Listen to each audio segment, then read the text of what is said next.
अस्सलाम वालेकुम पाकिस्तान, आप सबको स्पोर्ट्स बज़ में खुश आमदीद कहते हैं। मैं मोहसिन लियाकत और एक और ज़बरदस्त हफ्ता स्पोर्ट्स की दुनिया में अच्छी खबरें पाकिस्तान के लिए। सबसे पहले अरशद नदीम की अगर बात करें, उन्होंने एक ज़बरदस्त कारनामा पाकिस्तान के लिए सर अंजाम दिया। उसके हवाले से भी हम प्रोग्राम में आगे चल के बात करेंगे। पाकिस्तान ने वाइट वॉश किया है अफगानिस्तान के खिलाफ और वनडे रैंकिंग में अब पाकिस्तान पहली पोजीशन पर आ चुका है। उस हवाले से आपसे डिस्कस करेंगे। सऊद शकील को टीम में डाला गया, इस हवाले से भी बात होगी। इसके अलावा इंडियन जो बीसीसीआई के प्रेसिडेंट है वो पाकिस्तान आएंगे एशिया कप के हवाले से, ये भी अच्छी खबर है। इस हवाले से भी डिस्कस करेंगे। और फिर अफगानिस्तान टीम पाकिस्तान में पहुंच आई है, मुल्तान में पहुंच आई है, नेपाल की टीम पाकिस्तान में पहुंच आई है। और इसके अलावा अफगानिस्तान का जो स्क्वाड है उसके हवाले से भी बात होगी। पाकिस्तान की जो किट है उसका भी जो है वो आज रिवील हो चुकी है। किट जनाब ज़का अशरफ साहब ने उसको रिवील किया। और इस तमाम तर इशू पर बात करने के लिए हमारे साथ स्टूडियो में मौजूद हैं शाकिर अब्बासी साहब, सीनियर स्पोर्ट्स जर्नलिस्ट हैं। शाकिर, आपका बहुत बहुत शुक्रिया, thank you very much for joining us. Karachi से सीनियर स्पोर्ट्स जर्नलिस्ट जनाब नसीम राजपूत साहब हमारे साथ मौजूद है। नसीम भाई, आपका भी बहुत बहुत शुक्रिया, thank you very much for joining us. Shakir, सबसे पहले आपसे स्टार्ट करते हैं। पाकिस्तान अफगानिस्तान के खिलाफ सीरीज़ एक मुश्किल सीरीज़ थी और वाइट वॉश करने में कामयाब हुआ। बहुत शुक्रिया। देखें, मैं समझता हूँ कि एशिया कप और वर्ल्ड कप से बिल्कुल पहले ये जीत यकीनन पाकिस्तान की जीत और वनडे रैंकिंग में एक पहली पोजीशन हासिल करना दुनिया भर की जो टीम है, खासकर भारत के लिए जो एक खतरे की घंटी उन्होंने बजा दी है कि हमारी नौजवान टीम ने बाबर आजम की क़यादत में अफगानिस्तान की टीम को आप इसलिए ईजी नहीं ले सकते कि अफगानिस्तान की टीम श्रीलंका में खेल रही थी और श्रीलंकन विकेट्स स्पिनर्स के लिए बहुत साजगार हैं। और इस वक्त सबसे लीथल अगर स्पिन अटैक है आप किसी दुनिया में किसी के पास वाइट बॉल में, तो वो अफगानिस्तान के पास है, लेड बाय राशिद खान। तो इस पोजीशन में पाकिस्तान का एक मैच में ज़रूर उन्होंने हमें टफ टाइम दिया, लेकिन दो मैच हम बिल्कुल सिंगल हैंडली बड़ी आसानी से जीते।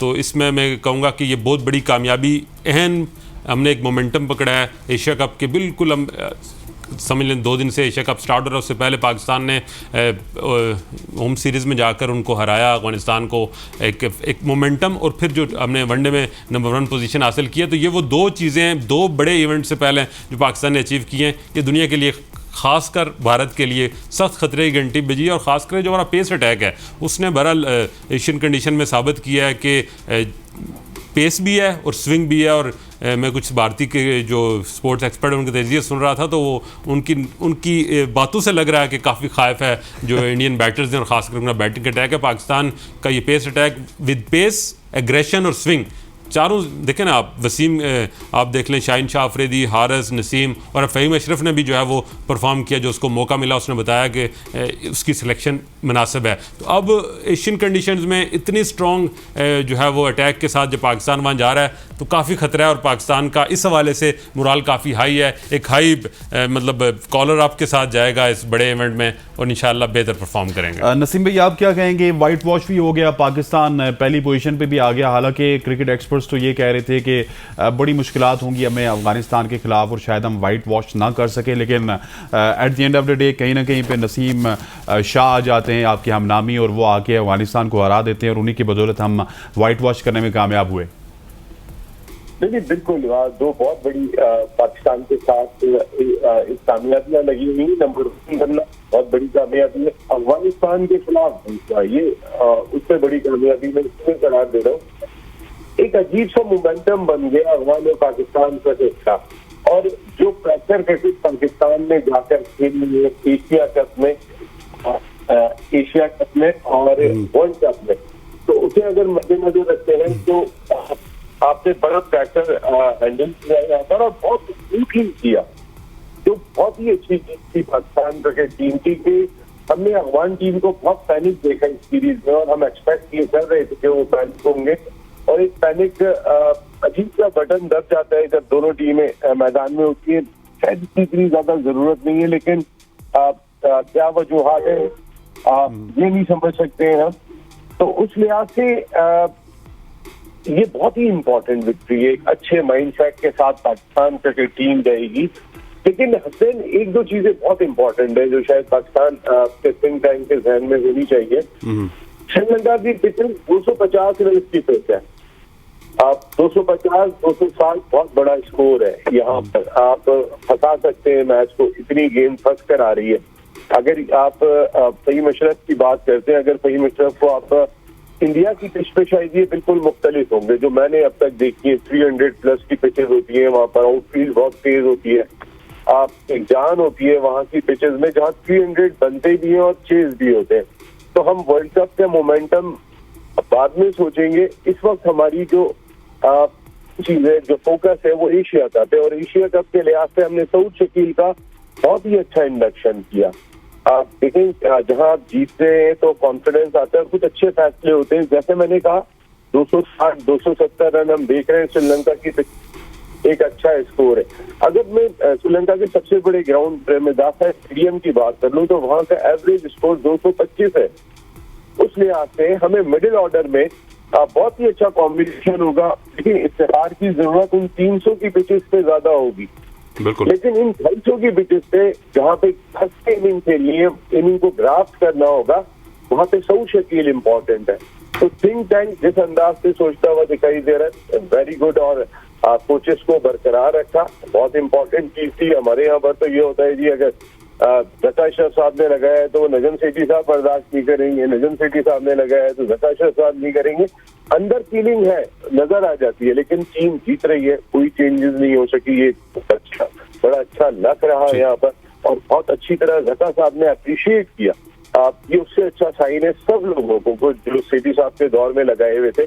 बहुत दो इम्पोर्टेंट इवेंट है। जका अशरफ साहब की आज हियरिंग हुई है हाई कोर्ट के अंदर, कल क्या फैसला आता है हमें नहीं पता। सबको मिलकर पाकिस्तान क्रिकेट के लिए सोचना चाहिए। एशिया कप और वर्ल्ड कप तो बहुत इंपॉर्टेंट इवेंट आ रहे हैं। ठीक हो गया। अच्छा शाकिर, ये बताइएगा कि जिस तरह नसीम भाई ने भी बात की कि सबको अब एशिया कप की सोचना चाहिए, और एक इस सीरीज़ से पहले एक हवा बना हुआ था स्पिन का कि अफगानिस्तान के पास बड़े स्पिनर हैं और नामी ग्रामी, और पाकिस्तान को बड़ी मुश्किलात होंगी, लेकिन पाकिस्तान ने बड़ा अच्छे से पहले ओडीआई से बाद बड़ा अच्छे से स्पिन को टैकल किया, और स्पेशली राशिद खान के खिलाफ उन्होंने स्ट्रैटेजी ये बनाई कि इनके खिलाफ रन भी इतने नहीं लगाने, 3 4 5 रन इनके ओवर में लगाने, और राशिद खान ने सबसे कम विकेटें ली हैं। देखिए, जो भी आपका एक टीम को जो लीड कर रहा होता है ना, चाहे वो बैटिंग में जिसका लीड कर रहा हो या बॉलिंग अटैक में, तो उसको आपको रिस्पेक्ट देनी पड़ती है। अगर आप उसको स्पेसिफिक करके अपना गेम प्लान नहीं बनाएंगे तो वो आपको लम्हा डाल देगा, और ऐसा किया उसने कई बार। ये बहुत अच्छी स्ट्रैटेजी थी, क्योंकि बाबर आजम बार बार उसके आगे उसका शिकार हो रहे थे राशिद का, तो ये एक अच्छी स्ट्रैटेजी थी और स्ट्रैटेजी ने वर्क किया। आपको वनडे में जब 50 ओवर हैं तो 10 ओवर वाला एक बॉलर आप उसको अगर रिस्पेक्ट दे जाएं तो बाकी आपके पास मार्जिन होता है। अगर आप उसको विकेट्स ना दें तो बाकियों पर रन्स करें। और आप तीसरे मैच में आप देखें किस तरह से हमने एक स्लो स्टार्ट लिया, स्टडी लिया, अपने इनिंग्स को बिल्ड किया, और आखिर में जाके वो जो 300 वाला मैच था उसमें हमने 2 को रिस्पेक्ट दी, मुजीब को रिस्पेक्ट दी, नबी को रिस्पेक्ट दी, बल्कि 4 को रिस्पेक्ट दी, उसके बाद राशिद को भी रिस्पेक्ट दी। लेकिन जब आपको मौका मिलता है, लेकिन फारूकी और मेरा ख्याल है अब्दुल रहमान था, उनके 20 ओवर्स में हमने बिल्कुल यही स्ट्रेटेजी है, क्योंकि 20 ओवर की गेम का गेम प्लान अलग है, वनडे का अलग है। नॉर्मली हम मिक्स कर जाते हैं हमारा गेम प्लान। बहरहाल मिकी आर्थर के आने से बहरहाल ये टीम में एक थोड़ी सी आपके गेम प्लान में बेहतरी लग रही है। मिकी आर्थर एक बहुत बड़ा रनिंग माइंड है, और उनकी टीम के साथ प्रेजेंस इसके फ़ायदे हुए हैं, और इंशाल्लाह आपको इसका रिजल्ट बेहतर लगेगा एशिया कप में भी, और इंशाल्लाह वो अगर पाकिस्तान की टीम के साथ वर्ल्ड कप के लिए इंडिया गए तो उससे भी फ़र्क पड़ेगा। आपको ये गेम प्लान बहरहाल अकॉर्डिंग टू अपने अपोनेंट बनाना पड़ेगा। गेम टू गेम आपकी स्ट्रेटजी होगी। और आपने तीसरे मैच में, मैं इसलिए उसको बार बार उसका जिक्र कर रहा हूँ कि एक बहुत स्लो स्ट्रेटजी था। आप तकरीबन 30 ओवर में 108 रन थे आपके, लेकिन उसके बाद आखिरी 20 ओवर में आपने 160-170 रन बनाए। वो गेम प्लान चाहिए आपको बिल्कुल बम्बार्टमेंट की तरफ नहीं जाना, आपको अपनी इनिंग्स को बिल्ड करना है, और अपने जो अपोनेंट हैं उसकी खामियां खूबियों को जहन में रखकर आपने खेलना है। और मैं समझता हूं कि ये 2 बड़े इवेंट से पहले हमारी बहुत अच्छी मैच प्रैक्टिस होगी, बहुत अच्छे हमने अपने तमाम पोटेंशियल को टेस्ट कर लिया। तीसरे मैच में हमने अपनी बेंच स्ट्रेंथ को भी टेस्ट कर लिया, तो वो तमाम ऑप्शन अब हमारे सामने हैं कि अब जब हम एशिया कप में जा रहे होंगे तो हमारे पास कोई ऐसा प्लेयर है नहीं जिसको हमने टेस्ट एंड ट्रायल नहीं किया हुआ। तो उसकी बुनियाद पर जब हम प्लेइंग 11 और अपना टीम टू टीम अपना कम्बिनेशन बनाएंगे तो उसके रिजल्ट भी आपके बेहतर लगेंगे। ठीक, नसीम भाई ये बताइएगा कि फ़खर जमान बहुत अरसे से टीम के साथ हैं, एक सुपरस्टार प्लेयर है, लेकिन फ़खर जमान अब उनकी थोड़ी सी कमजोरियां सामने आना स्टार्ट हो चुकी हैं। बाहर जाने वाली बॉल को वो छेड़ते हैं, इन स्विंगर को वो खेल नहीं सकते, थोड़ा सा वीक लिंक बनते हुए नजर आ रहे हैं आपको फ़खर जमान? देखिए, इस वक्त फ़खर का कोई रिप्लेसमेंट नहीं है। अगर आप मुझसे पूछेंगे, मुझे नहीं लगता कि फ़खर का रिप्लेसमेंट में अब्दुल्ला शफीक को एज ए ओपनर खिलाऊं। देखिए, अगर इमाम की फॉर्म बहुत अच्छी है, अगर इमाम की फॉर्म नहीं होती ना, तो हम उस वक्त जरूर सोच सकते थे कि हम यहाँ पे अब्दुल्ला शफीक को चेक कर सकते हैं। फखर वो बैट्समैन है कि जो ऑन अ डे मैच को बदल देते हैं, और फखर ने ऐसा प्रूव करके दिखाया है। तो बड़े मैच का प्लेयर है, बड़ी क्रिकेट आ रही है, तो मैं समझता हूँ कि फखर के बारे में अभी नहीं सोचना चाहिए। फखर पे कॉन्फिडेंस रखना चाहिए, फखर को खिलाना चाहिए। फखर नहीं चेंज होता, मेरी अपनी राय में। नहीं, चेंज तो नहीं होंगे, लेकिन थोड़ा सा वीक लिंक बनते हुए मुझे नजर आ रहे हैं, जिस तरह की उनकी अफगानिस्तान के खिलाफ परफॉर्मेंस है। चेंज तो बनता ही नहीं है इस वक्त। कोई एक सीरीज होती है, आप गुजर जाती है, next check in Asia cup, अगर हाँ यहाँ पर भी कुछ बिल्कुल भी नहीं कर पाते, तो उस सूरत में जरूर इस जानिब सोचा जा सकता है। लेकिन आप फिर भी मैं कहूँगा कि फिलहाल फखर के बारे में ना सोचे। हमारे ऑप्शंस खासे बेहतर दिखाई दे रहे हैं। मिकी आर्थर का जैसे जिक्र किया, वाकई मिकी आर्थर ने पहले भी चैंपियंस ट्रॉफी के दौर में बहुत यंग टीम थी। हसन अली और फखर जमान खुद बहुत यंग थे, बड़े रिजल्ट लिए थे उन्होंने, और फखर पे उनका एतमाद दिखाई देता है। जिन प्लेयर्स पे उनका एतमाद है वो उनको लेकर भी चलते हैं, वो टीम को भी लेकर चलते हैं, और ये रिजल्ट दिखाई दे रहे हैं। वैसे एक बात मैं आप दोनों से पूछता हूँ, मकबूल बाकरी साहब भी गए थे, और माहिर नफ्सियात मैंने कल देखा जब वो मुल्तान में स्टेडियम के अंदर आ रहे थे, तो वो सूरत हाल भी मैंने देखी थी। वो भी एक रोल दिखाई दिया। देखिए, माइंडसेट आज अगर अपनी टीम का हमने जितना रिलैक्स भी देखा, शायद मिकी आर्थर पहली मरतबा आए थे सीरीज में, इससे पहले वो आए नहीं थे। ब्रैडबर्न कर रहे थे पाकिस्तान टीम की कोचिंग, और दीगर स्टाफ उनके साथ था। लेकिन अगर हम देखते हैं तो मकबूल बाकरी साहब का इम्पैक्ट, मैं आप दोनों से पूछता हूँ, कितना लगा आपको? जी हाँ, बहुत ज़्यादा इम्पैक्ट था, और हमने तो पहले भी ये सवाल किया था शाकिर, जिस तरह नसीम भाई कह रहे हैं कि जो साइकोलॉजिस्ट है ना, उसका पाकिस्तान टीम में होना ज़रूरी है। हम अक्सर जो है वो नर्व्स पे कंट्रोल नहीं कर सकते। मेरा ख्याल है जो आप बैटिंग कोच और बॉलिंग कोच साथ रखते हैं, इस लेवल पे जब प्लेयर आ जाता है वो पाकिस्तान को या इंटरनेशनल रिप्रेजेंट कर रहा था, तो उसका रोल इतना ज़्यादा कोचिंग का नहीं होता। लेकिन जो साइकोलॉजिकल एस्पेक्ट है उसके साथ मेरा ख्याल है एक माहिर नफ्सियात, जब प्लेयर किसी वजह से उसका एक बैड पैच चल रहा होता है, तो उसको उसके अंदर क्या चल रहा है ये एक माहिर नफ्सियात ही जान सकता है, और ये बहुत अच्छी इनपुट है। और मेरा ख्याल है ये सिर्फ इवेंट बेस्ड नहीं होनी चाहिए, एक परमानेंट एक स्पॉट क्रिएट करनी चाहिए टीम के साथ। जिस तरह आपका मसाजर साथ जाता है ना, इस तरह आपका एक मेंटली मसाजर होता है। ये जो बड़ा अच्छा किया बोला शाकिर साहब ने कि मसाजर की तरह ये साइकोलॉजिस्ट भी परमानेंट होने चाहिए, क्योंकि पाकिस्तान टीम को ज़रूरत है, जिस बैकग्राउंड से हमारे लड़के आते हैं उनको एक साइकोलॉजिस्ट की भी ज़रूरत है, और एक और ट्रेनर की ज़रूरत है जो उनको तकरीबन जो है वो, अगर हम किसी लेवल पे जाके कुछ इंटरव्यूज़ देते हैं, कुछ प्रेजेंटेशंस के लिए जाते हैं, तो वो भी जो अच्छे तरीके से कर सकें। बिल्कुल, ग्रूम करना जो है वो भी, ग्रूमिंग भी होनी चाहिए। अब जितनी क्रिकेट हो गई है, हमारे प्लेयर्स ना, अब हमें भी नहीं पता होता कि कहाँ जाके खेल रहे हैं। बाद में पाकिस्तान क्रिकेट बोर्ड ढूंढ रहा होता है, अच्छा आप अमेरिका गए हैं, इसका जवाब दें, उसका जवाब दें। तो अब क्रिकेट इतनी बढ़ गई है, तो ये बेसिक सतह पे ग्रूमिंग होनी चाहिए। अब लीग क्रिकेट इतनी ज्यादा हो गई है कि उस लिहाज से आप अंडर 16 की सतह पे ये काम करें, अगर ग्रूमिंग का करना है आपने। आप अंडर 17 की सतह पे ये काम करें। जब वो 21 साल का हो गया, और फिर उसके बाद आपको उसको चेंज करना भी मुश्किल हो जाता है। वो ग्रूमिंग होनी चाहिए। देखें, वो पाकिस्तान को रिप्रेजेंट कर रहा होता है, चाहे वो दुनिया की किसी भी लीग में होता है, उसके पीछे पाकिस्तान का नाम होता है। वो पीसीबी का नाम भले इस्तेमाल उस जगह पे ना हो रहा हो, लेकिन बाहर बात यही होती है कि ये पीसीबी और पाकिस्तान का बंदा है। तो अगर ये ग्रूमिंग का सिलसिला अभी से शुरू कर दें तो बेहतर होगा, आगे क्रिकेट बढ़ेगी। अब आप ये देखें, जो रिटायर्ड हुए हुए प्लेयर्स है, शाहिद खान अफरीदी, अब्दुल रज़ाक, ये सब क्रिकेट खेल रहे हैं। जितनी क्रिकेट बढ़ गई है, तो उस लिहाज से मेरे ख्याल है ग्रूमिंग और साइकोलॉजिस्ट की भी बात अच्छी है यहाँ पर। अगर अच्छे अंदाज से मकबूल बाकरी साहब भी, मैंने कल फुटेज में जब देखा था तो बड़े अच्छे और खुश दिखाई दे रहे थे। That's very good sign for cricketers as well as doctor. ठीक, अच्छा सर, ये बताएं कि रिजवान के हवाले से कंसर्न शो किए जाते हैं एकदम से। देखें, जितनी ज़्यादा सरफराज के ऊपर हमारे इस शो में बात हुई है, मैं गारंटी से कहता हूँ पूरे पाकिस्तान में किसी स्पोर्ट्स शो में बात नहीं होगी, क्योंकि हम चाहते थे कि सरफराज को एशिया कप में भी होना चाहिए, वर्ल्ड कप में भी होना चाहिए। हम ये नहीं चाहते थे कि सरफराज जाके खेलें, जब तक रिजवान वहाँ पे हैं, रिजवान परफॉर्म करें तो सरफराज ना खेलें, कुछ ऊपर नीचे हो जाए तो सरफराज के पास जो एक्सपीरियंस है शाकिर, वो ज़्यादा अच्छे टैकल कर सकते हैं 50 ओवर की गेम में हारिस को। लेकिन रिजवान 2 मैचेस में परफॉर्म नहीं करे तो एकदम से एक सवालात स्टार्ट हो जाते हैं, और वहाँ पे फिर बाबर भी मजबूर हो जाते हैं, वो फिर हारिस को मौका देने के बजाय रिजवान को दे देते हैं। मेरा ख्याल है कि रिजवान का ओवरऑल जो रिसेंट पास में परफॉर्मेंस है, ठीक है ऊंच नीच आ जाती है आपकी परफॉर्मेंस में, लेकिन रिजवान अगर 10 दफ़ा भी उसे चॉइस करना पड़े आपको प्लेइंग 11 के लिए तो रिजवान ही आपकी चॉइस होगी।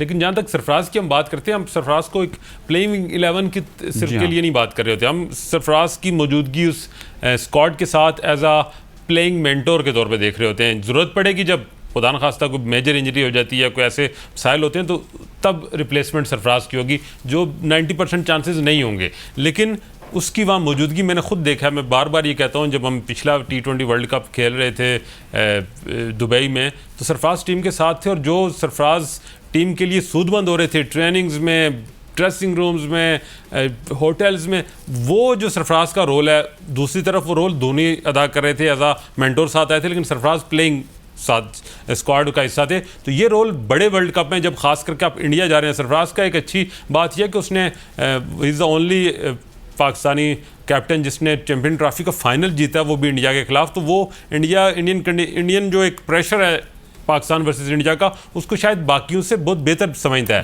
तो सरफराज की मौजूदगी न सिर्फ टीम के लिए बल्कि कैप्टन बाबर आजम के लिए भी बहुत सूदमंद होगी। दोनों का वर्किंग रिलेशनशिप बहुत अच्छा है, एक अच्छे टाइम पर एक अच्छी इनपुट मिल जाती है, और फिर जो नया टीम हमारी बिल्कुल नया ग्रुप जा रहा है, ज़्यादा एक्सपीरियंस प्लेयर इसमें नहीं है, यंग लाड के साथ सरफराज की मौजूदगी मैं तो ब्लेसिंग समझता हूँ। और आपके पास एक ऑप्शन है, आप किसी भी विकेट कीपर बैट्समैन को साथ रिजर्व के तौर पर मुतबादिल के तौर पर रिजवान का रखेंगे, उसके वहाँ टीम में खेलने के चांसेस 10% भी नहीं होंगे।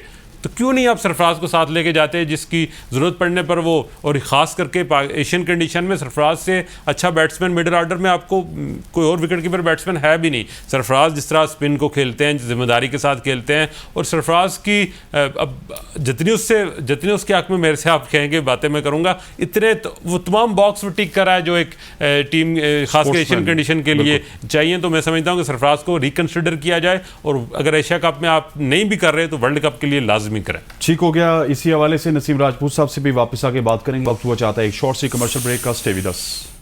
बैक टू शो में स्ट्रेट अवे जाऊंगा कराची में नसीम राजपूत साहब के पास। नसीम भाई, ये बताइएगा, जिस तरह मैं दोनों सवाल आपके सामने वापस रखूंगा कि रिजवान के हवाले से एकदम कंसर्न शो हो जाते हैं, हालांकि रिजवान के रीसेंट पास में जिस तरह की परफॉर्मेंसेज हैं वो इतनी बुरी नहीं है, और हम रिजवान के हवाले से उनको बैठा के कोई और तजर्बा तो कर नहीं सकते। और दूसरा सरफराज के हवाले से जिस तरह आपने मेरा भी पॉइंट ऑफ व्यू सुना, शाकिर साहब का भी, हमारा एक अलग पॉइंट ऑफ व्यू है सरफराज को क्यों टीम के साथ होना चाहिए। आप इस हवाले से क्या कहेंगे? मैं आपके पॉइंट ऑफ व्यू से 100% एग्री हूँ। शाकिर भाई ने जितनी बात की बहुत ही अच्छी बात की, खासतौर पे जो उन्होंने बात की कि जब आप ड्रेसिंग रूम के माहौल की बात करते हैं, देखिए इस वक्त हमारा ड्रेसिंग रूम का माहौल बहुत पॉजिटिव है, और सरफराज को मैं बहुत पर्सनली जानता हूँ, वो बहुत बहुत बहुत पॉजिटिव है। इससे हट के कि वो टीम में है या नहीं, हो सकता है कि देखिए एक प्लेयर जब ड्रेसिंग रूम में बैठा होता है तो किसकी विल नहीं होती कि उसे मौका मिले, लेकिन जो सफर और जो डेडिकेशन सरफराज के अंदर है, शायद अभी हारिस बहुत यंग है इस सिलसिले में, एक उनके अंदर और मेरे ख्याल में जैसे भी बात हो रही थी कि तीसरे वनडे मैच में हारिस को भी चेक किया जा सकता था, अब्दुल्ला शफीक को भी चेक किया जा सकता था, आपको मौका दे सकते थे, आपके पास ये ऑप्शन मौजूद था। हारिस को अगर आप शामिल करते तो कम से कम देखते तो सही ना। देखिए इतनी इनसिक्योरिटी नहीं होनी चाहिए रिजवान में भी, और वो भी उन्हें भी दिल बड़ा करना चाहिए। अगर हारिस रहू बाहर बैठे, नसीम शाह बाहर बैठे, शाकिर भाई ने सिर्फ बात की 100% चॉइस है वो। अगर भाई मैं कहता हूँ कि अगर हारिस वो मैच खेलते, और अगर हारिस 100 से 1 रन भी कम करते तो भी खेलते, अगर वो 100 करते तो फिर जरूर सोचना चाहिए था कि हाँ इस बैट्समैन ने 100 किया है तो पाकिस्तान के लिए किया है। लेकिन इस चीज के इम्कानात बहुत कम होते हैं जिस नंबर पे वो बैटिंग करने के लिए आते हैं। आप मेरे ख्याल है हारिस को वहाँ पे मौका दिया जा सकता था, लेकिन शायद इस वक्त टीम मैनेजमेंट कोई अपने कॉम्बिनेशन को नहीं छेड़ना चाह रही, या कोई आप अंदर कुछ आपस में जो है वो इस चीज का फैसला हुआ वो कि नहीं शहनशाह अफरीदी और रिजवान तो मैच खेलेंगे, इनको तो हमने कैरी करना ही है। जहां तक आपने सरफराज की बात की, बिल्कुल देखिए हारिस के पास बहुत क्रिकेट बात की है, लेकिन जितनी प्रेशर क्रिकेट एशिया कप में और वर्ल्ड कप में खेली है, सरफराज बहुत ही सुइटेबल चॉइस है। और अब जैसे भी धोनी की बात की, वाकई में मैं बिल्कुल मेरे जहन से निकल गया था, ये वाकई हमने देखा था कि धोनी वहां पे मेंटोर के तौर पर आए थे, तो सरफराज प्लेइंग मेंटोर के तौर पे वहां पर मौजूद थे, तो ये दोनों अच्छे साइन है। सरफराज को मेरे ख्याल में इन्हें जरूर कंसिडर करना चाहिए, ये पाकिस्तान के लिए बेहतर होगा। अभी हारिस की बहुत क्रिकेट बाकी है और जहां जरूरत पड़ती है, Sarfaraz much better batsman for ODI cricket, देखिए, और स्पेशली इन श्रीलंकन कंडीशन कि जहां पर आपको अपनी इनिंग्स को ग्राफ्ट करना है, सिंगल्स पे मैच को लेके चलना होगा, वो प्लेयर की जिसकी स्वीप अच्छे हैं, जो कट अच्छे खेल लेता है, उसको लेके चलना होगा। वहां पे सामने मारना कोई इतना आसान नहीं होता इन पिचेस के ऊपर जहाँ गेंद इतना रुक के आ रहा होता है, तो उस लिहाज से ये ज्यादा बेहतर चॉइस है। चाहे आप क्रिकेटिंग पॉइंट ऑफ व्यू से बात कर लें, बिल्कुल, चाहे मेंटोरशिप के लिहाज से बात कर लें, या किसी भी हवाले से बात कर ले, मेरे ख्याल ये बेहतर चॉइस है। बेहतर चॉइस है। शाकिर, थोड़ा सा सऊद शकील के हवाले से भी थोड़ा सा हमें बताइएगा, क्योंकि हमने देखा है कि तैयब ताहिर को साथ पहले स्क्वाड में रखा गया, फिर अब वो ट्रैवलिंग रिजर्व में आ गए। आई थिंक दूसरे मैच में और पहले मैच में जब स्पिन के खिलाफ हम फंसे तो हमें एकदम से याद आया कि we need a compact player like Saud Shakeel in Asia cup. अब मुझे ये बताइएगा, सवाल ये है कि एशिया कप में क्या उनको जगह मिलेगी, और क्या सऊद शकील आपको इफ्तिखार की जगह खेलते हुए नजर आ रहे हैं? मेरा ख्याल है तैयब ताहिर भी कोई बुरा प्लेयर नहीं था, एज ए इम्पैक्ट प्लेयर, और ख़ास करके स्पिन के अगेंस्ट उसकी भी कोई ज़्यादा बुरी पोजीशन कारकर्दगी नहीं है, लेकिन जो क्लास और जो एक कंप्लीट बैट्समैन सऊद शकील है, शायद अगर दोनों का कंपैरिजन किया जाए तो बहरहाल सऊद शकील को मैं बेहतर समझता हूँ।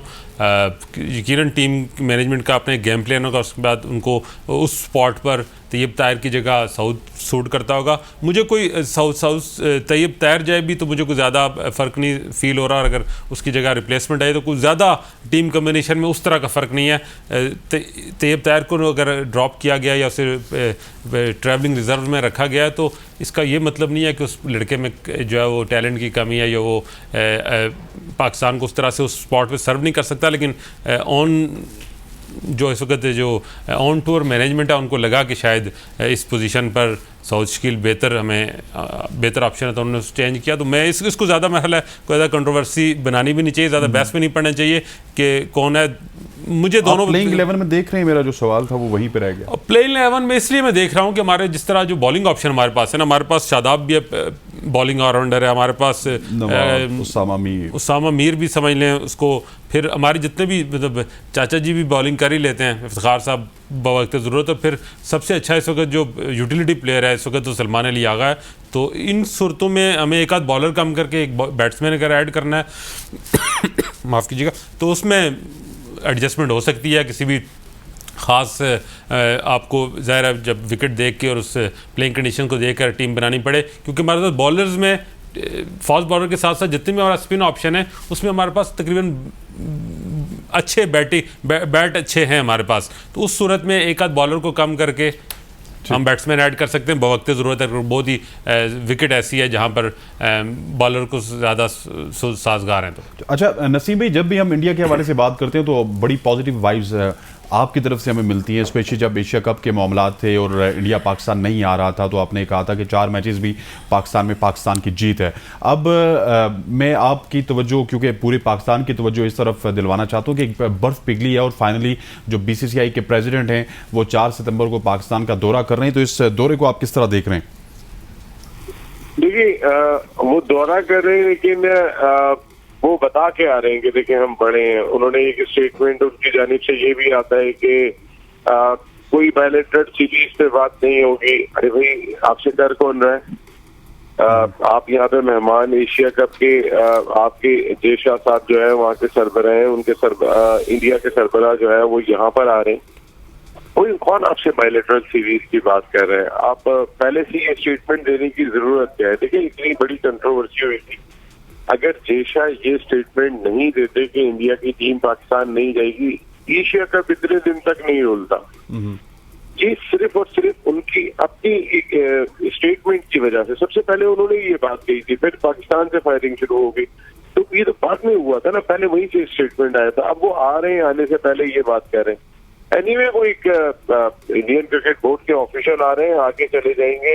मुझे नहीं लगता कि जो हुकूमत इस वक्त नरेंद्र मोदी साहब की है, इस हुकूमत के अंदर कोई बायलैटरल क्रिकेट हमारी बहाल हो चुकी है। अगर कोई बात सिर्फ Asian world test cricket championship पे ही हो जाए कि टेस्ट क्रिकेट के अंदर भी पाकिस्तान और भारत की सीरीज होनी चाहिए, मुझे तो समझ में नहीं आता वो वर्ल्ड टेस्ट क्रिकेट चैंपियनशिप क्या है और इंटरनेशनल क्रिकेट काउंसिल कहाँ से हो रही है।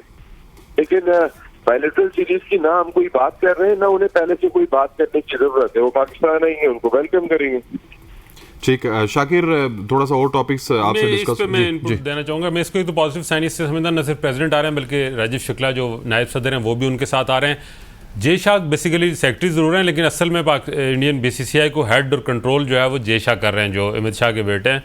तो उनका ना आना वो एक सियासी चाल है, लेकिन कुछ भी आ रहा है वहाँ से। बहरहाल टाइटल है उनके पास BCCI के प्रेसिडेंट का, पाकिस्तान आ रहे हैं, और ये ज़कात शरीफ की बहरहाल थोड़ी सी जो एक डिप्लोमेसी उन्होंने अभी तक दिखाई है उसका एक रिज़ल्ट है, और इस पर उनको मैं दाद भी दूंगा कि वो जो ये आने जाने से ही फासले कम होंगे, और BCCI प्रेसिडेंट और नायब सदर का पाकिस्तान आना बहरहाल खुशाइंद है। ऐसे माहौल में जब जय शाह के उस बयान ने काफ़ी तलखियाँ पैदा कर दी थी, उसके बाद इन दोनों का आना बहरहाल खुशाइंद है दोनों मुल्कों के लिए। अच्छा शाकिर, ये भी बताइएगा साथ ही कि टीम्स पहुंचना स्टार्ट हो चुकी हैं। नेपाल की टीम पाकिस्तान में ऑलरेडी पहुंच चुकी थी, अब आज सुबह ही अफगानिस्तान की टीम पहुंची है। काफ़ी लंबे अरसे बाद पाकिस्तान में ये खुशियाँ आई हैं। ठीक है 4 मैच आए, नसीम भाई अक्सर ये कहा करते थे कि 4 मैच है, लेकिन यार ICC का इवेंट है, आप ACC का इवेंट है, आप एक एशिया का इवेंट काफ़ी अरसे बाद जो है उसको होस्ट कर रहे हैं, और बड़ी पॉजिटिव वाइब्स आ रही हैं ऑल ओवर पाकिस्तान। देखें, ICC के बाद दूसरी बड़ी पार्टी वर्ल्ड क्रिकेट में ACC और ACA का इवेंट पाकिस्तान में होना किसी तौर पर भी जो है वो इसे कम नहीं समझा जा सकता। ख्वाहिश थी, हमारा हक था कि पूरा का पूरा एशिया का पाकिस्तान में होता, लेकिन हमारी इंटरनल हाल हम इसका मैं इसको बिल्कुल इंडिया का काम है हमारे खिलाफ साजिशें करना, दुश्मन ने तो ऐसा ही करना है, लेकिन मैं इसका ज़िम्मेदार अपने इंटरनल माहौल को, हमारा अपना हाउस इन ऑर्डर नहीं था। जब हमारा बोर्ड में इस तरह शफलिंग होगी, सुबह शाम चेयरमैन चेंज होंगे, स्टेबिलिटी नहीं होगी, कंसिस्टेंसी नहीं हो पॉलिसी की, हमारा केस बाहर लड़ने वाला जब कोई नहीं होगा, एक इजलास पे एक जाता था, दूसरे पे दूसरा जाता था, आगे वाले भी नॉन सीरियस ही लेते थे, तो उस सारी पोजीशन में भी अगर 4 मैचेस का पाकिस्तान में हो जाना, और फिर ओपनिंग इसी शो में मैंने आपको बैठ के कहा था कि ज़कात शरीफ क्योंकि जनूबी पंजाब से हैं तो मुल्तान में ओपनिंग करेंगे, और मुल्तान से इसकी ओपनिंग होना, लाहौर में मैचेस होना, it's very good, it's a good sign.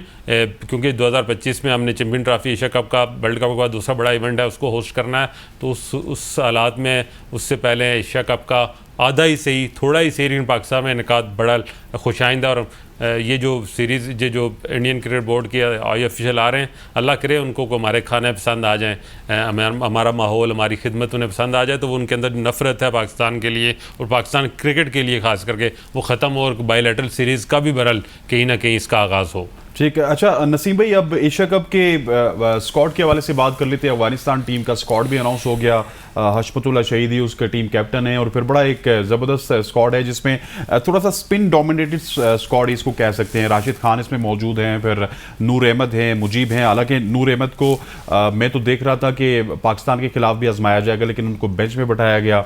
Farooqui नज़र आ रहे हैं इनके पेस अटैक को लीड करते हुए। अनफॉर्चुनेटली नवीन उल हक को नहीं रखा गया, और कहीं ना कहीं वे पेस में मुझे कोई इतना ज़्यादा दमखम नज़र नहीं आ रहा अफगानिस्तान क्रिकेट टीम में। आप पेस अटैक वाकई आप सही कह रहे हैं, उनका पेस अटैक इतना अच्छा नहीं है। अभी फारूकी नया गेंद अच्छा कर लेते हैं, उनके पास एक बॉलर मौजूद है, लेकिन स्पिनर्स उनके डोमिनेट करते हुए थोड़ी सी उनकी बैटिंग में जो है ऐसा लगता है कि इनएक्सपीरियंस है 50 ओवर्स क्रिकेट के लिहाज से। और मेरे ख्याल है हमने उनको बताया कि वो जितने जज्बाती भी होते हैं ग्राउंड के अंदर कि उस्ताद तो हम ही हैं। यहाँ कराची में हसनैन असगर अली शाह क्रिकेट स्टेडियम पे आप आए होंगे, वहाँ पे एक हॉस्टल बना हुआ है। यहाँ पर नबी को भी मैंने सोते हुए देखा है, यहाँ पर मैंने शहजाद को भी सोते हुए देखा है। एक लोकल टूर्नामेंट खेलने के लिए यहाँ पर आते थे, हमारी क्रिकेट ने उन्हें बहुत सपोर्ट किया। पेशावर में उन्होंने बहुत क्रिकेट आके खेली, यानी कई टूर्नामेंट खेलने के लिए वो आते थे और बहुत क्रिकेट को सपोर्ट किया। तो उस लिहाज से उस्ताद तो हम उनके हैं, और हमने ये बताया भी इस सीरीज के अंदर कि बहुत बेहतर अंदाज से उनका थोड़ा कॉन्फिडेंस मुझे लगता है एशिया कप में शेटर्ड होगा, और क्योंकि वो बहुत मोरल के साथ आए थे, और खासकर दूसरा मैच हारने के बाद वो बहुत डिसहार्ट थे। तीसरे मैच में आपने देखा होगा कि उनकी बॉडी लैंग्वेज उस तरीके की नहीं थी, आउट करने के बाद भी एक हद तक जश्न मनाते थे, क्योंकि वो एक्सपेक्ट कर रहे थे कि इस सीरीज में वो फतह हासिल कर सकते हैं इन खास स्पिनिंग ट्रैक्स के ऊपर और अपने चैंपियन बॉलर्स की वजह से। लेकिन पाकिस्तान ने इसका उलट कर दिया बिल्कुल ही, और इस अंदाज से किया कि शायद उनके कॉन्फिडेंस पे फर्क पड़ेगा एशिया कप में। अच्छा नसीम भाई, एक सवाल आपसे भी करूंगा, ये एक बहस है, उसके बाद मैं शाकिर से एक सवाल थ्रो करूंगा कि वेस्ट इंडीज़ देखें इस वर्ल्ड कप में बाहर है, वेस्ट इंडीज़ ने जितनी भी सीरीज़ खेली है पिछले 5-6 साल में वो टॉप क्लास टीम्स के खिलाफ खेली, पाकिस्तान के खिलाफ, इंडिया के खिलाफ, ऑस्ट्रेलिया के खिलाफ, इंग्लैंड के खिलाफ। अब अफगानिस्तान जो है वर्ल्ड रैंकिंग में 7वें या 8वें नंबर पर आ जाती है, और क्रिकेट वो सारी एसोसिएट मेंबर्स के खिलाफ खेलते हैं। जब वो वापस आके 50 ओवर की क्रिकेट एशिया कप में भी आप देख लीजिएगा, वर्ल्ड कप में भी देख लीजिएगा, थोड़ा सा बिलो पार रहती है उनकी, स्पेशली बैटिंग वो सैनिटी प्रिवेल नहीं करती, उसी T20 स्टाइल में खेलते हैं। तो ये आईसीसी को इस रूल पे भी थोड़ा सा नजरसानी करनी चाहिए कि वेस्ट इंडीज भी फिर एसोसिएट मेंबर्स के खिलाफ खेल के तो वो इजीली जो है वो अपनी पोजीशन बरकरार रख सकता है।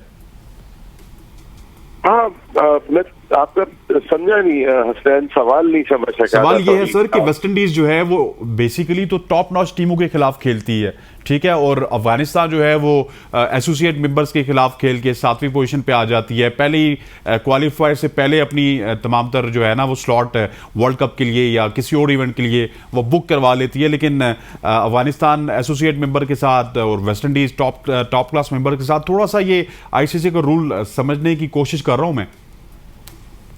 असल में बात ये कि एक क्राइटेरिया बना लिया है इंटरनेशनल क्रिकेट काउंसिल ने, एक डेडलाइन रख दी है कि भाई इस डेडलाइन तक जो टीमें इस रैंकिंग तक होंगी वो ऑटोमेटिकली क्वालिफाई कर जाएंगी, और बाकियों को खेलना पड़ेगा जो है वो एसोसिएट के साथ।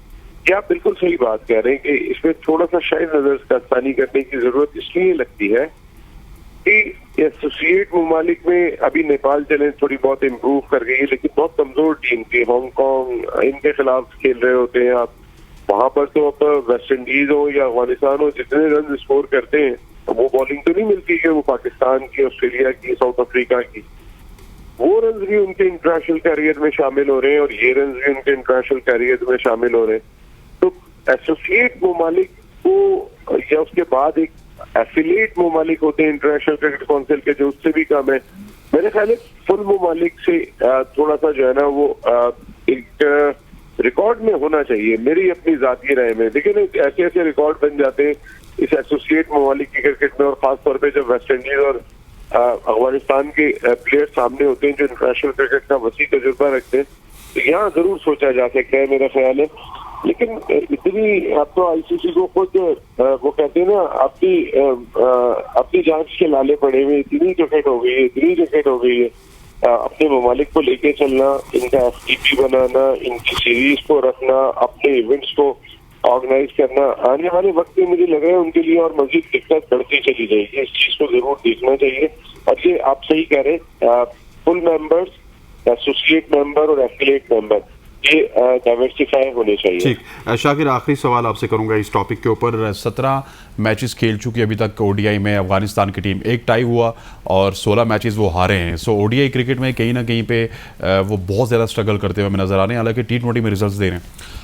देखिए, मैं अपनी ज़ाती आपको बताऊं कि पाकिस्तान की टीम के बाद अगर मेरी सबसे ज़्यादा कोई ख्वाहिश होती है ना कोई टीम जीती और अच्छा परफॉर्म करे तो अफगानिस्तान की है। मेरी मतलब दूसरी एक दिली ख्वाहिश होती है उनके साथ, क्योंकि ओवर द ईयर्स 3-4 अशरों से उनके मुल्क के हालात ऐसे हैं, उस मुल्क को खुशी चाहिए, और क्रिकेट एक ऐसी चीज़ वहाँ से इमर्ज होकर आ रही है जो वहाँ भी कौम को जोड़ती है और उनको खुशी देती है। अफगानिस्तान की टीम ने T20 में अपना लोहा मनवा लिया है, और T20 में वो एक उनको हर बंदा रिस्पेक्ट भी देता है और उनको जो है वो कंसिडर भी करता है, कहीं ना कहीं डार्क आर्ट के तौर पर किसी को भी अपसेट कर सकते हैं। लेकिन अभी जो उनकी परफॉर्मेंस रही है पाकिस्तान के खिलाफ में, जिस तरह 300 रन हुए, 150 एक प्लेयर ने मारे, ये चीज़ें लग रहा है कि वनडे में भी एक उनके अंदर जो है ना उनके अंदर एक जज्बा है, वो एक उनके अंदर ठहराव नहीं है, क्योंकि वो टेस्ट बहुत कम खेले हैं, फिर वनडे भी कम खेले हैं, तो वो ठहराव उनके अंदर आएगा आहिस्ता वक्त के साथ साथ जितना उन्हें ज़्यादा मौके मिलेंगे। लेकिन ग्रेजुअली वो टीम, वो देखें हम देखते थे कीनिया एक टीम आई और सरफेस से गायब हो गई। हम बचपन से जिम्बाब्वे को खेलते देख रहे हैं, लेकिन वो एक लेवल से आके वो वापस चली जाती है। अफगानिस्तान ने थोड़े अरसे में ज़्यादा प्रोग्रेस किया है। उनके बोर्ड के हालात आप देख लें, उनके जो इंटरनल मामलात हैं उनकी वजह से बहुत सारे मसाइल हैं। प्लेयर्स खुद मिल के टीम को खिला रहे बना रहे हैं। तो ये सारी सूरत में मैं उनको क्रेडिट भी देता हूँ और मैं होप करता हूँ कि वो अपनी नेशन कंडीशंस में खास करके वो इस एशिया कप में और फिर वर्ल्ड कप में अच्छा इम्पैक्ट डालेंगे। ठीक है नसीम भाई, आपका बहुत बहुत शुक्रिया, thank you very much for joining us. और ख़वातीन औज़ात यहाँ पर वक्त हुआ चाहता है एक शॉर्ट सी कमर्शियल ब्रेक का। ब्रेक के बाद जब वापस आएंगे तो अरशद नदीम की बात करेंगे, जिन्होंने पाकिस्तान का सब्ज़ हिलाली पर परचम एक दफ़ा फिर बुलंद किया। Stay with us. Welcome back to show. अब प्रोग्राम में बात करेंगे हम अरशद नदीम के हवाले से, जिन्होंने एक बार फिर सब्ज़ हिलाली परचम बुलंद किया और सिल्वर मेडल हासिल करने में कामयाब हुए। इस दफ़ा कुछ पॉइंट से वो पीछे रह गए और उनके जो भारतीय हम मनसब थे वो गोल्ड मेडल जीतने में कामयाब हुए। लेकिन अरशद नदीम जितनी भी मेहनत कर रहे हैं वो मैं समझता हूँ कि खुद ही मेहनत कर रहे हैं। ये आप देख सकते हैं इस वक्त स्क्रीन के ऊपर अरशद नदीम का वो थ्रो, जिसमें उन्होंने पाकिस्तान का एक दफ़ा फिर नाम रोशन किया। और बेसिकली यहाँ पे पाकिस्तान में आपको पता है कि उस तरह की फैसिलिटीज़ नहीं हैं, उस तरह के जो है वो इंफ्रास्ट्रक्चर नहीं है हमारे पास, सिर्फ अपनी मेहनत ही करते हैं अरशद नदीम। और भाई साहब, अरशद नदीम वंस अगेन एक बहुत बड़ा जो है पाकिस्तान के लिए उन्होंने एजाज़ अपने नाम किया। ठीक है सिल्वर मेडल आया, लेकिन कंपैरेटिवली जब इसको आप कंपेयर करते हैं इंडिया से तो वहाँ पे तो बहुत ज़्यादा इन्वेस्टमेंट होती है। देखिए अरशद नदीम ने ये कोई पहला मौका नहीं है। मैं आज की दिन गुज़िश्ता रोज़ 5 साल पहले जकार्ता एशियन गेम्स के फाइनल में इन्हीं दो का टाकरा हुआ था। वहाँ पर हमने नीरज चोपड़ा को देखा और फिर अरशद नदीम का पहला इंटरनेशनल मेडल था। अरशद ने वो ब्रॉन्ज मेडल जीता था और चोपड़ा जो है वो गोल्ड मेडल लिया था। अरशद नदीम का उस वक्त से एक उरूज शुरू हुआ, क्योंकि उसकी जो उससे पीछे की स्ट्रगल है वो हमने देखी है यहाँ स्पोर्ट कम्प्लेक्स इस्लामाबाद में, किस तरह से हर वक्त वो मेहनत किया करते। उनके कोच होते थे बुखारी साहब, वो बड़ा वक्त देते थे। लेकिन पाकिस्तान में जुल्म यह है कि आप क्रिकेटर के अलावा किसी को जो है वो उस तरह का स्पोर्ट्स एथलीट समझते नहीं है। ना गवर्नमेंट उस तरह से सपोर्ट करती है, ना प्राइवेट सेक्टर की तरफ से उस तरह की सपोर्ट आती है। लेकिन अरशद नदीम ने अपने तौर पर उसका क्रेडिट बरल एथलेटिक फेडरेशन ऑफ पाकिस्तान को और जनरल साइज उनके प्रेसिडेंट है उनको भी देना पड़ेगा। उन्होंने ऑल आउट सपोर्ट उसको किया। मैं आपको 5 साल पहले की बात बताता हूँ जब मेडल जीता। ये तस्वीर भी है मेरी अरशद और चोपड़ा के साथ, अगर स्क्रीन पर चल रही हो तो मैं बताऊँ कि जब अरशद ने मेडल जीता, तीसरे नंबर पर आए उससे इवेंट में एशियन गेम्स में, और चोपड़ा ने गोल्ड मेडल जीता। तो मैंने चोपड़ा को पूछा, मैंने कहा यार आप तो वापस जा रहे हैं मुल्क में और बड़ा आपका इस्तकबाल होगा, आपने एशियन में गोल्ड मेडल जीता है पहली बार। तो उसने कहा मैं मुल्क नहीं जा रहा, मैं जो है वो अपनी ट्रेनिंग के लिए चेक रिपब्लिक जा रहा हूँ और वहाँ पर मैंने अब आगे ट्रेनिंग करनी है। मेरा गोल ये नहीं था, मेरे मुल्क मुझे सपोर्ट कर रहा है और मैं यहाँ से मुल्क नहीं बल्कि ट्रेनिंग के लिए जा रहा हूँ। और अरशद ने अपने तौर पे वापस आना और मुल्क में आके अपनी मेहनत करें, तो ये फ़र्क था, एक अप्रोच थी। उस चोपड़ा को अगर आप फॉलो करें ना ट्विटर पर या उसकी इंडियन, तो पैरेलल टू क्रिकेटर्स वहाँ पर स्टार है। अब तो उसने ओलंपिक गोल्ड जीता हुआ है, लेकिन अरशद को हम वो हक उसका नहीं दे सके। उम्मीद है कि डायरेक्ट उसने अब ओलंपिक के लिए क्वालिफाई करी और पाकिस्तान की 75 साल तारीख में ये पहला मौका है कि हम ओलंपिक में गोल्ड मेडल जीतने के पोटेंशियल हमारे पास है। हमारा लड़का इस वक्त 2nd नंबर पर है। 1 साल है हमारे पास, कोशिश करें पेरिस ओलंपिक में। चोपड़ा के साथ भी आपकी पिक्चर आ रही है, चोपड़ा के साथ ये वो पिक्चर जिसकी मैं स्टोरी सुना रहा हूँ कि इस वक्त चोपड़ा ने ये जकार्ता गेम्स थी जो एशियन गेम्स, उसमें चोपड़ा ने मेडल जीता था गोल्ड और अरशद ने उस वक्त जो है वो ब्रॉन्ज मेडल जीता, 3रे नंबर पर आए थे। और ये इन दोनों की दोस्ती भी बहुत है। ये बहुत आपने कल भी देखा होगा जब इवेंट खत्म हुआ, दोनों आप गले मिले। जो एक राइवलरी है ना पाकिस्तान और इंडिया की क्रिकेट के साथ साथ अब ये जेवलिन में भी एक राइवलरी हो रही है। लोग कह रहे हैं कि अरशद और चोपड़ा का मुकाबला था। टॉप 6 में इंडिया के 3 एथलीट थे, अरशद का 1 पाकिस्तानी का 3 इंडियन से मुकाबला था। 2 को तो उसने हराया, लेकिन कोई आधे मीटर से भी कम के फासले से वो जो है वो अरशद जो है वो बीट नहीं कर सके चोपड़ा को। लेकिन अरशद के लिए मैं ये कहूँगा कि अरशद ने जिस तरह से पाकिस्तान को रिप्रेजेंट किया है, आप देखें क्रिकेट 10-12 मुल्कों का खेल है। ओलंपिक्स, ये एथलेटिक्स, ये पूरी दुनिया में देखे जाते हैं। आप ओलंपिक्स जो टोक्यो ओलंपिक्स में जब पिछला अरशद खेल रहा था, फाइनल राउंड टॉप 5 में था, तो अरशद की वजह से पूरी दुनिया जो ओलंपिक देख रहे थे उन्होंने पाकिस्तान के बारे में देखा, पाकिस्तान को जाना, वो एम्बेसडर बना पाकिस्तान का। कल world athletics is the mother of all sports, उसको भी पूरी दुनिया देख रही थी जब ये फाइनल राउंड पूरी दुनिया में लाइव जा रहा था। तो अरशद को आप as a brand ambassador, Pakistan का एक सही सफ़ीर अगर है ना स्पोर्ट्स में इस वक्त, तो अरशद है। और मैं बार बार ये कह रहा हूँ कि पाकिस्तान की 75 साल तारीख में हम हॉकी के अलावा कभी जो है वो गोल्ड मेडल के लिए कैपेबल ही नहीं हुए। हॉकी में हमने जीते, लेकिन उसके अलावा हम कम्पीट नहीं कर सके। अरशद शायद अगले 75 सालों में भी ये मौका ना है। अरशद वक्त बिल्कुल तैयार है, गोल्ड मेडल पाकिस्तान को दे सकता है। ज़रूरत इस समर की है कि गवर्नमेंट उसको ऑल आउट सपोर्ट करे, उसको ट्रेनिंग की फैसिलिटीज़ दे, उसको अच्छे जो है वो मालियाती तौर पर अच्छा सपोर्ट करे। मैं यहाँ क्योंकि आजकल बिजली के बिल बहुत आए हुए हैं तो हर कोई वापडा को जो बुरा वाला कह रहा है, लेकिन यहाँ वापडा की मैं तारीफ भी करूँगा कि जब अरशद ने परफॉर्म शुरू किया उसको अच्छी जॉब मिली, उसकी एक तरह की थोड़ी सी जो घर के अखराजात हैं उससे उसको खलासी वो मिल रहा है, तो ये अच्छी बात है। लेकिन दूसरी तरफ हमें अगर दुनिया में वर्ल्ड में जाकर कम्पीट करना है, पाकिस्तानी लड़के ने जिसने अपनी जो उसकी स्पोर्ट्स कैसे शुरू हुई कि वो अपने बाप के साथ ज़मीन से ऊपर वाले फ्लोर पे यूं ईंटें फेंकता था। ये ईंटें फेंकने की प्रैक्टिस थी जिसने उसके पोजीशन को जो है वो स्ट्रॉन्ग किया और आज वो कर रहा है। तो इस सारी सूरत हाल में ज़रूरत है, और ख़ास करके मैं यहाँ अपनी जो पाकिस्तान में कि दुनिया भर में जाता हूँ वर्सेस पाकिस्तानी बहुत बड़े जेनरस हैं, हमेशा सपोर्ट करते हैं पाकिस्तान की। मैं अक्सर ये कहता हूँ कि वर्सेस पाकिस्तानी हम पाकिस्तान जो में रहते हैं उनसे ज़्यादा पाकिस्तान से मोहब्बत रखते हैं। आप आगे हैं, ये आप सियासतदानों पे बड़े पैसे लगाते हैं, आप क्रिकेटर्स पे बड़े पैसे लगाते हैं। अरशद ने ओलंपिक्स पेरिस ओलंपिक्स में हमें गोल्ड मेडल देना ही देना है, सिर्फ उसको सपोर्ट करें, उसको कुछ अपने तौर पे जनरेट करें, हमसे रब्ता करें, हम अरशद से बुलाएंगे। उसके पास कोई इतनी बड़ी टीम नहीं है जो उसे मैनेज कर सके, उसको उस तरह की सपोर्ट नहीं है। तो प्लीज़ खुदारा पाकिस्तान की खातर ये 75 सालों में पहला मौका है कि हम गोल्ड जीत सकते हैं ओलंपिक्स में। पाकिस्तान पिछले 75 सालों में नहीं जीत सका, शायद अगले 75 सालों में भी हमें मौका ना मिले। तो इस मौके को गनीमत जानिए, अरशद को ऑल आउट सपोर्ट कीजिए, पाकिस्तान की खातिर कीजिए। गवर्नमेंट को मैं कहूँगा, मैं जो है वो ओवरसीज़ पाकिस्तानी और जितनी भी बिजनेस कम्युनिटी है पाकिस्तान में, बड़े प्राइवेट सेक्टर में बहुत बड़े प्रॉपर्टी टाइकॉन्स बैठे हुए हैं, अरशद को ऑन करें, ये पाकिस्तान की खातिर ऑन करें। खुदा शाकिर, ये क्यों होता है? जिस तरह आपने एक पॉइंट रेस किया था कि इंडिया में जिस तरह चोपड़ा की फैन फॉलोइंग है, पाकिस्तान में अरशद नदीम की नहीं है। इवन हमारी वुमेन क्रिकेटर्स की उतनी फैन फॉलोइंग नहीं है जितने मेन क्रिकेटर्स की है। फिर फुटबॉलर्स की देखें, उनका वो जो फुटबॉल का कैप्टन है उसकी कितनी ज़्यादा फैन फॉलोइंग है।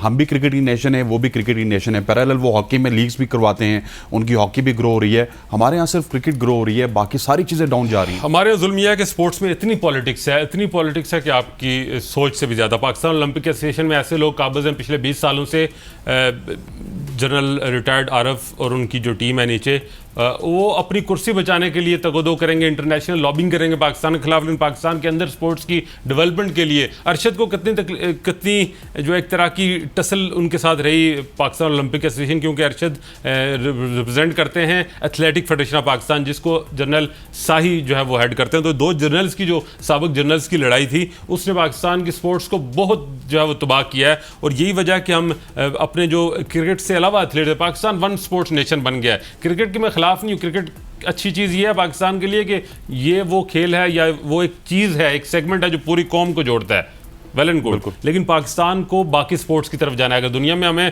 क्रिकेट में बार बार कहता हूँ कि क्रिकेट 10-15 मुल्कों का खेल है, बाकी हॉकी है, एथलेटिक्स है, बॉक्सिंग में उस्मान वजीर बड़ा अच्छा परफॉर्म किया, उसने कोई उसकी उस तरह से अप्रिसिएशन नहीं मिली। हमजा ने आकर स्क्वाश में आकर जो है वो कम बैक किया, खुदा का शुक्र है कि उसको एक अच्छी जो है वो हमें जो एक्सपोर्ट मिली, वज़ीर आज़म ने बुलाया, पैसे भी दिए, अच्छा हुआ। लेकिन हमें ज़रूरत है कि अरशद नदीम जैसे, क्योंकि स्क्वाश भी ओलंपिक्स में नहीं, ओलंपिक गेम में हमें मेडल चाहिए, स्क्वाश और क्रिकेट अभी ओलंपिक्स में नहीं है। अरशद की सूरत में हमें एक बॉक्सिंग में हमारे पास मेडल है हॉकी के अलावा, और वो भी बॉक्सर जो शाह हुसैन है वो जहाँ से किसी तरह उनको मौका मिला, हमारे जापान पहुंचे, वहाँ एकेडमी शुरू की और अपना गुजर बसर कर रहे हैं। अगर पाकिस्तान में रहते तो आज वो मेडल बेच रहे होते, किसी ने उनको नहीं पूछना था। तो मैं ये बार बार इसलिए जोर दे रहा हूँ कि ये मौका है, लड़के ने हर प्लेटफॉर्म पर अपनी मदद आपके तहत परफॉर्म करके साबित किया है कि मेरे पास पोटेंशियल है, मेरी सरपरस्ती की जाए, मेरे कंधे पे हाथ रखें, मुझे बैक करें। मैं पाकिस्तान का जो कहता है गोल्ड मेडल, देखें 20-20, 30-30 लाख की आबादी वाले मुल्क गोल्ड मेडल जीता है ओलंपिक्स में, हम 25 करोड़ की आबादी वाले आज तक 75 सालों में गोल्ड मेडल नहीं जीत सके। तो अरशद ने साबित कर दिया कि उसमें पोटेंशियल है।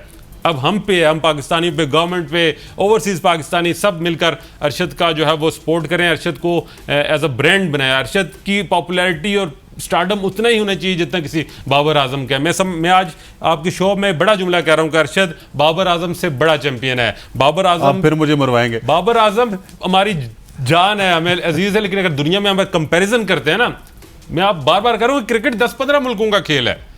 यकीन माने मैं मतलब अरशद दुनिया में ब्रांड है। अरशद दुनिया में हमारा नाम बनेगा, दुनिया में हमारा ब्रांड है, दुनिया उस पाकिस्तान को अरशद के नाम से जानेगी। अरशद की अहमियत का अंदाज़ा नहीं है किसी को, मैं इसलिए जोर दे के कह रहा हूँ कि अरशद की अहमियत का अंदाज़ा करें। ये सदियों में पैदा होने वाला एक शख्स है जो आ गया है, अल्लाह ने हमें एक ब्लेसिंग दिया है, एक लड़के में इतना कुदरती पोटेंशियल है, हमारी उसमें कोई इनपुट नहीं है। अब टाइम है कि उसने एक साबित कर दिया, अब तो हमें आंखें खोलनी चाहिए, अब तो हमें होश लेना चाहिए कि लड़का जो अपनी मदद आपके तहत अपने तौर पर पोटेंशियल आपको बता रहा है कि मेरे पास ताकत है, मेरे पास हुनर है, मेरे पास काबिलियत है, मेरे पास जज्बा है कि मैं मुल्क के लिए पहला गोल्ड मेडल ओलंपिक्स में जीत सकता हूं। अगर हम भी इस वक्त ये मौका हमने ज़ाया कर दिया तो अगले 75 सालों में हमें गोल्ड नहीं मिलेगा ओलंपिक्स में। कॉमनवेल्थ गेम में इन्होंने गोल्ड मेडल हासिल किया था, उसके बाद मैं इंडियन मीडिया को रात से फॉलो कर रहा था, बहुत सारे लोग वहां पे कह रहे हैं कि अरशद ने वो गोल्ड मेडल हासिल करके कोई इंडियन जो चोपड़ा है उनको ट्रोल किया था। What was that? नहीं, मेरा ख्याल है शायद अरशद और जो चोपड़ा का जो ताल्लुक है, मतलब जो मैं पहले भी मीडिया ने देखा, ट्रोल किया, जो मैंने पहले भी देखा और उसके बाद कल भी देखा, मैं क्योंकि खुद आप तस्वीर देख रहे हैं तो अरशद और चोपड़ा के दरमियान में खड़ा हूं और वो चोपड़ा बड़ा स्टार है, लेकिन अरशद के लिए बहुत उसके लिए अच्छे जज्बात हैं। अगर आप अब कॉमनवेल्थ गेम्स की बात करते हैं बर्मिंघम में जो वे यूके में, उसमें अरशद गोल्ड जीता, उसमें चोपड़ा नहीं था इंजरी की वजह से। लेकिन अगर चोपड़ा होता भी तो अरशद की जो थ्रो थी वो आज तक उस थ्रो को चोपड़ा बीट नहीं कर सकता। चोपड़ा की कोई थ्रो जो है वो 90 मीटर से अबव नहीं है, अरशद ने 90 मीटर अबव थ्रो की थी और आज भी अरशद की थ्रो पूरे एशिया में सबसे लंबी थ्रो है। अच्छा, गोल्ड मेडल है। आखिर में मुझे जल्दी बताइएगा क्योंकि वक्त खत्म हुआ चाहता है, ये बताइएगा कि ये जो हमारे लिए खेलों की दुनिया है, हमजा खान को देख लें, अरशद नदीम को देख लें, ब्लाइंड क्रिकेट को देख लें, इमर्जिंग एशिया कप देख लें, फिर हमारी पाकिस्तान क्रिकेट टीम नंबर 1 पे पहुंच गई वो देख लें, 2 लड़के और अंडर 13 के चैंपियन बन के आए, एशिया कप में और वर्ल्ड कप में टीम की परफॉर्मेंस क्या देखते हैं? देखिए, ये जो मोराल है, मतलब मुझे लगता है हमारा स्पोर्ट्स का सितारा इस वक्त बहुत अच्छा है। कुछ लक्स भी ज़ाहिर स्पोर्ट्स में होती हैं, तो इस वक्त पाकिस्तान का सितारा बिल्कुल अच्छी पोजीशन में जा रहा है, हमारे लिए स्पोर्ट्स से अच्छी खबरें आ रही हैं।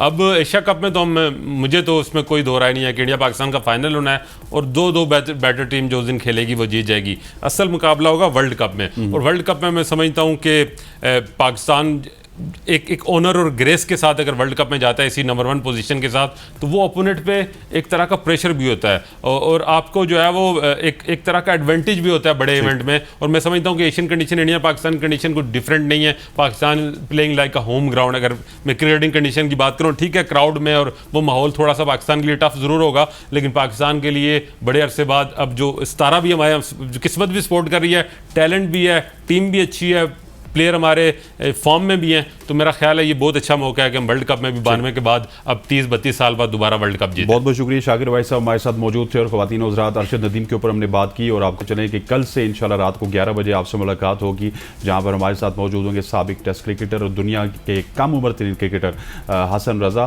और एशिया कप की स्पेशल ट्रांसमिशन का आगाज़ होगा कल। तब तक के लिए इजाज़त दीजिए, अल्लाह हाफ़िज़।